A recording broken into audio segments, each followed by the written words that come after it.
গৌরীকুণ্ডে এসে গৌরী মাথার সামনে এই হোটেলেই ছিলাম আমরা। সকাল সকাল ব্যাগ জমা দিয়ে আমরা রওনা দিয়ে দিয়েছি কেদারনাথের উদ্দেশ্যে। কিন্তু কেদারনাথ এখন পথ বন্ধ আছে, এই কারণেই পাহাড় ধসেছে, তো আমরা সেই কারণেই যেতে পারছি না।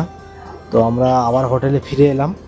আমাদের প্রায় 9টা সাড়ে 9টার দিক করে চালু হবে এই আশ্বাসই দিয়েছে প্রশাসন, ওখানকার পুলিশ। চলো তোমাদেরকে আমরা যখন যাত্রা শুরু হবে সেই যাত্রায় দেখাতে শুরু করব। এখন বাজে 9:40। তো আমরা গৌরীকুণ্ড থেকে কেদারনাথের উদ্দেশ্যে রওনা দিয়েছি। শুরু হলো আমাদের চড়াই যাত্রা। এটাই হচ্ছে গৌরী মাতার মন্দিরের কেদারনাথের মূল গেট। আর এখান থেকেই তোমরা পেয়ে যাবে সব ধরনের ঘোড়া, গাধা বা পিঠে চড়ে যাওয়ার সেরকম সব কিছু ব্যবস্থা। আর এখান থেকেই তোমাদেরকে সব কিছু নিয়ে নিতে হবে, জল ব্যবস্থা বাকি সব কিছুই আছে যেতে যেতে। চলো তোমাদের সাথে দেখা হচ্ছে, কথা হচ্ছে, আমাদের সাথে থাকো।